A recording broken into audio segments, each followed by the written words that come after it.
Parashurama theme ಪಾರ್ಕಿನಲ್ಲಿ ಕಳೆದ ವಾರ ಏನು ಕಳ್ಳತನ ಆಗಿತ್ತು, ಆ ಕಳ್ಳತನದಲ್ಲಿ ಭಾಗಿಯಾದಂಥ ಆರೋಪಿಗಳನ್ನು ಪೊಲೀಸ್ ಇಲಾಖೆ ಬಂಧಿಸಿರೋದನ್ನು ನಾನು ಸ್ವಾಗತಿಸ್ತೇನೆ ಮತ್ತು ಕ್ಷಿಪ್ರ ಕಾರ್ಯಾಚರಣೆಯನ್ನು ಮಾಡಿದಂಥ ಎಲ್ಲ ಪೊಲೀಸ್ ಅಧಿಕಾರಿಗಳಿಗೆ ನಾನು ಅಭಿನಂದನೆಗಳನ್ನು ಸಲ್ಲಿಸ್ತೇನೆ.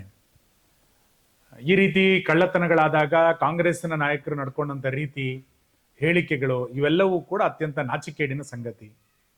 ಇವತ್ತು ಆರೋಪಿಗಳು ಸಿಕ್ಕಿಬಿದ್ದ ನಂತರ ಕಾಂಗ್ರೆಸ್ ಇವತ್ತು ಯಾವ ರೀತಿ ಇದನ್ನ ಸಮರ್ಥನೆ ಮಾಡಿಕೊಳ್ಳುತ್ತೆ? ಕಾಂಗ್ರೆಸ್ಸಿನ ಬ್ರದರ್ಸ್ಗಳೇ ಈ ಆರೋಪಗಳಲ್ಲಿ ಕೇಳಿ ಬರ್ತಾ ಇರುವಂತಹ ಸಂದರ್ಭದಲ್ಲಿ ಕಾಂಗ್ರೆಸ್ನ ನಿಲುವೇನಿವತ್ತು? ಒಟ್ಟಾರೆ ಈ ಥೀಮ್ ಪಾರ್ಕ್ ಅನ್ನ ಹಳ್ಳ ಹಿಡಿಸಬೇಕು ಅನ್ನುವ ಕಾರಣಕ್ಕೆ ಕಳೆದ 3 ವರ್ಷಗಳಿಂದ ಹಂತ ಹಂತವಾಗಿ ಕಾಂಗ್ರೆಸ್ ಕುತಂತ್ರಗಳನ್ನು ಮಾಡ್ತಾನೆ ಬಂದಿದೆ. ಅದರ ಪರಿಣಾಮವಾಗಿ ಇಡೀ ಪ್ರವಾಸೋದ್ಯಮ ಇವತ್ತು ಪಾಳು ಬಿದ್ದಿದೆ. ಒಂದು ಥೀಮ್ ಪಾರ್ಕಿನ ಅಥವಾ ಒಂದು ಸರ್ಕಾರಿ ಯೋಜನೆಯ ಕಟ್ಟಡಕ್ಕೆ ಆರೋಪಿಗಳು ಇಷ್ಟು ದೊಡ್ಡ ಪ್ರಮಾಣದಲ್ಲಿ ಬಂದು ಕಳ್ಳತನ ಮಾಡಲಿಕ್ಕೆ ಧೈರ್ಯ ಕೊಟ್ಟಿದ್ಯಾರು? ಕಾಂಗ್ರೆಸ್ ಸರ್ಕಾರ ಇದ್ದಿದ್ದೇ ಕಾರಣಕ್ಕೋಸ್ಕರನೇ ಇಷ್ಟೆಲ್ಲ ಧೈರ್ಯಗಳು ಆರೋಪಿಗಳಿಗೆ ಬರಲಿಕ್ಕೆ ಸಾಧ್ಯ ಆಯಿತು. ನಮ್ಮದೇ ಸರ್ಕಾರ ಇದೆ, ನಾವು ಏನು ಮಾಡಿದ್ರು ನಡೆಯುತ್ತೆ ಎನ್ನುವಂಥ ಮಾನಸಿಕತೆ ಇರುವಂಥ ವ್ಯಕ್ತಿಗಳೇ ಇವತ್ತು ಈ ಕಳ್ಳತನಗಳನ್ನು ಮಾಡಿದ್ರಿಂದ ಕಾಂಗ್ರೆಸ್ ಇದಕ್ಕೆ ಪರೋಕ್ಷವಾಗಿ ಇದನ್ನು ಎಲ್ಲ ಹಂತದಲ್ಲೂ ಕೂಡ ಬೆಂಬಲಿಸ್ಕೊಂಡು ಬಂದಿದ್ದ ಕಾರಣಕ್ಕೆ ಇವತ್ತು ಈ ರೀತಿಯಾದಂಥ ಕಳ್ಳತನ, ದನಗಳ್ಳತನ, ಹಟ್ಟಿಗೆ ಕಳ್ಳರು ನುಗ್ಗುವಂಥ ಪರಿಸ್ಥಿತಿ ಇವೆಲ್ಲವೂ ಕೂಡ ಯಾಕೆ ನಿರ್ಮಾಣ ಆಯಿತು ಅಂತ ಕೇಳಿದ್ರೆ ಕಾಂಗ್ರೆಸ್ಸಿನ ಪ್ರತ್ಯಕ್ಷ ಮತ್ತು ಪರೋಕ್ಷವಾದಂಥ ಬೆಂಬಲದ ಕಾರಣಕ್ಕೋಸ್ಕರ ಇವೆಲ್ಲವೂ ಕೂಡ ನಡೆದಿತ್ತು. ಕುಕ್ಕರ್ ಬಾಂಬ್ ಬ್ಲಾಸ್ಟ್ ಆದಾಗ ಅವ್ರನ್ನ ಬ್ರದರ್ಸ್ ಅಂತ ಕರೆದಂಥ ಶಿವಕುಮಾರ್ ಅವರು ಪರಶುರಾಮ ಥೀಮ್ ಪಾರ್ಕನ್ನು ಮುಂದಿನ ಚುನಾವಣೆಯ ತನಕ ಇಟ್ಕೊಳ್ತೀನಿ ಎನ್ನುವಂಥ ಹೇಳಿಕೆಗಳನ್ನು ಎಲ್ಲದನ್ನೂ ಕೂಡ ಕೊಟ್ಟಿದ್ದು ಇವತ್ತು ಇತಿಹಾಸಗಳು ಹೇಳ್ತಾ ಇದೆ. ಕಾಂಗ್ರೆಸ್ಗೆ ಇನ್ನಾದರೂ ಕೂಡ ನಾಚಿಕೆ ಆಗಬೇಕು ಅಂತ ನಾನು ಅನ್ಕೋತೇನೆ. ಸ್ಥಳೀಯ ಮುಖಂಡರಿಗಂತೂ ಯಾವ ನೈತಿಕತೆಯೂ ಉಳಿದಿಲ್ಲ. ಸಾರ್ವಜನಿಕ ಜೀವನದಲ್ಲಿ ಕೆಲಸ ಮಾಡುವಂಥ ಯಾವ ನೈತಿಕತೆಯೂ ಕೂಡ ಸ್ಥಳೀಯ ಕಾಂಗ್ರೆಸ್ಗೆ ಉಳಿದಿಲ್ಲ. ಇನ್ನಾದರೂ ಸಾರ್ವಜನಿಕ ಜೀವನದಲ್ಲಿ ಘನತೆ ಗೌರವವನ್ನು ಇಟ್ಟುಕೊಂಡು ಕೆಲಸ ಮಾಡಬೇಕಾಗಿರುವಂಥದ್ದು ಕಾರ್ಕಳದ ಗೌರವವನ್ನು ಹೆಚ್ಚಿಸುತ್ತೆ. ನಿಮಗೆ ಗೌರವ ಇಲ್ಲಲೇ ಇರ್ಬೋದು, ಆದರೆ ಕಾರ್ಕಳಕ್ಕೆ ತನ್ನದೇ ಆದಂಥ ಒಂದು ಗೌರವ ಇದೆ. ಆ ಕಾರಣಕ್ಕೋಸ್ಕರ ಕಾರ್ಕಳದ ಘನತೆ ಗೌರವವನ್ನು ಕಾಪಾಡಬೇಕು ಅಂತಾದರೆ ಸಾರ್ವಜನಿಕ ಜೀವನದಲ್ಲಿರುವಂಥವ್ರು ತಮ್ಮ ನಡವಳಿಕೆಯನ್ನು ಬಹಳ ಎಚ್ಚರಿಕೆಯನ್ನು ಇಟ್ಕೊಳ್ಬೇಕು ಅನ್ನುವಂಥ ಆಶಯನ ನಾನು ಈ ಸಂದರ್ಭದಲ್ಲಿ ವ್ಯಕ್ತ ಮಾಡ್ತೇನೆ. ನಾನು ಈಗಾಗಲೇ ಜಿಲ್ಲಾಡಳಿತವನ್ನು ವಿನಂತಿ ಮಾಡಿದ್ದೆ.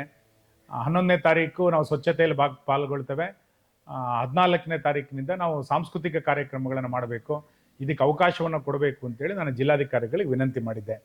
ಮೊನ್ನೆ ಜಿಲ್ಲಾಧಿಕಾರಿಗಳು ಸ್ವತಃ ಜಿಲ್ಲಾಡಳಿತ ಕಡೆಯಿಂದ ಇವತ್ತು ಸ್ವಚ್ಛತೆಯನ್ನು ಮಾಡಿದರೆ ನಾನು ಅದನ್ನ ಈಗಾಗಲೇ ಸ್ವಾಗತಿಸಿದ್ದೇನೆ. ನಾನು ಈಗಲೂ ಕೂಡ ಜಿಲ್ಲಾಧಿಕಾರಿಗಳಿಗೆ ಆಗ್ರಹ ಮಾಡ್ತೇನೆ, ಪರಶುರಾಮ ಥೀಮ್ ಪಾರ್ಕ್ ಒಂದು ಜೀವಂತ ಕೇಂದ್ರ ಆಗಬೇಕದು, ಸಾರ್ವಜನಿಕ ಚಟುವಟಿಕೆಯ ಕೇಂದ್ರ ಆಗಬೇಕದು. ಸಾವಿರಾರು ಜನ ಆ ರಾಜ್ಯ ಹೆದ್ದಾರಿಯಲ್ಲಿ ಹೋಗಬೇಕಾದ್ರೆ ಥೀಮ್ ಪಾರ್ಕಿಗೆ ಭೇಟಿ ಕೊಡುವಂತ ಆಗಬೇಕು. ಆ ರೀತಿಯಾದಂಥ ಒಂದು ಒಳ್ಳೆಯ ವಾತಾವರಣ ಅಲ್ಲಿ ನಿರ್ಮಾಣ ಆಗಬೇಕು ಅಂತಂದ್ರೆ ನೀವು ಅಲ್ಲಿ ಸಾರ್ವಜನಿಕ ಪ್ರವೇಶಕ್ಕೆ ತಕ್ಷಣ ಮುಕ್ತ ಮಾಡಬೇಕು. ಹಾಗಾಗಿ ಅಲ್ಲಿಯ ಸಾಂಸ್ಕೃತಿಕ ಚಟುವಟಿಕೆಗಳು, ನಾಟಕ, ತಾಳಮದ್ದಲೆ, ಯಕ್ಷಗಾನ ಈ ಎಲ್ಲ ಚಟುವಟಿಕೆಗಳು ಮಾಡಲಿಕ್ಕೆ ನೀವು ಅನುವು ಮಾಡಿಕೊಡ್ಬೇಕು. ಸಾರ್ವಜನಿಕರಿಗೆ ನೀವು ಅನುವು ಮಾಡಿಕೊಳ್ಳಿಲ್ಲ ಅಂದರೆ ಕನ್ನಡ ಕಲ್ಚರ್ ಮುಖಾಂತರ, ಕನ್ನಡ ಮತ್ತು ಸಂಸ್ಕೃತಿ ಇಲಾಖೆಯ ಮುಖಾಂತರವೋ ಇಲ್ಲ ಪ್ರವಾಸೋದ್ಯಮದ ಇಲಾಖೆಯ ಮುಖಾಂತರ ಆದರೂ ಕೂಡ ಇದನ್ನು ಮಾಡಬೇಕು.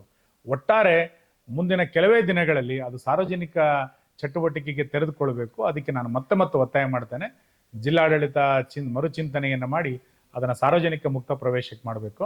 ನ್ಯಾಯಾಲಯದ ಆದೇಶ ಅಲ್ಲಿ ಯಾರು ಹೋಗಬಾರ್ದು ಅನ್ನೋದು ಆದೇಶ ನ್ಯಾಯಾಲಯದಲ್ಲಿ ಇಲ್ವೇ ಇಲ್ಲ. ಸುಮ್ಮನೆ ದಾರಿ ತಪ್ಪಿಸುವಂಥ ಪ್ರಯತ್ನಗಳನ್ನು ಮಾಡೋದೇ ಬೇಡ. ಇದನ್ನು ತಕ್ಷಣ ಜಿಲ್ಲಾಡಳಿತ ಮಾಡಬೇಕು ಅನ್ನೋಂಥ ಆಗ್ರಹ ನಾನು ಮಾಡ್ತಾ, ಕೊನೆಯದು 3 ವರ್ಷದ ಕೆಳಗೂ ನಾನು ಹೇಳಿದ್ದೆ, ಈಗಲೂ ಮತ್ತೆ ನೆನಪು ಮಾಡ್ತೇನೆ, ನಮ್ಮ ಬೇಡಿಕೆಯಲ್ಲಿ ವ್ಯತ್ಯಾಸ ಇಲ್ಲ. ನಮ್ಮ ಬೇಡಿಕೆ ಇದ್ದಿದ್ದು ಅವತ್ತು ಒಂದೇ, ಇವತ್ತು ಒಂದೇ. ಬಿಡುಗಡೆಗೊಂಡಂಥ ಹಣವನ್ನು ತಕ್ಷಣ ಸರ್ಕಾರ ಬಿಡುಗಡೆ ಮಾಡಬೇಕು, ಕಾಮಗಾರಿಯನ್ನು ಪೂರ್ತಿಗೊಳಿಸಬೇಕು, ಪ್ರವಾಸೋದ್ಯಮಕ್ಕೆ ಅದು ತೆರೆದುಕೊಳ್ಬೇಕು, ಸಾರ್ವಜನಿಕ ಚಟುವಟಿಕೆಗಳಲ್ಲಿ ಆರಂಭ ಆಗಬೇಕು. ಈ ಬೇಡಿಕೆಯನ್ನು ಅವತ್ತಿಂದನೂ ಕೂಡ ಹೇಳ್ತಾ ಇದ್ವಿ, ಇವತ್ತು ಕೂಡ ನಾವು ಹೇಳ್ತಾ ಇದ್ವಿ. ಜಿಲ್ಲಾಡಳಿತ ಇದಕ್ಕೆ ತಕ್ಷಣ ಸ್ಪಂದನೆಯನ್ನು ಮಾಡಬೇಕು.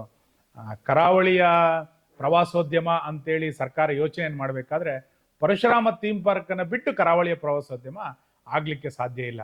ಇದನ್ನು ಅರ್ಥ ಮಾಡಿಕೊಂಡು ತಕ್ಷಣ ಸರ್ಕಾರ, ಜಿಲ್ಲಾಡಳಿತ ಎಚ್ಚೆತ್ತುಕೊಳ್ಬೇಕು ಅನ್ನುವಂಥ ಆಗ್ರಹವನ್ನು ನಾನು ಮಾಡ್ತೇನೆ.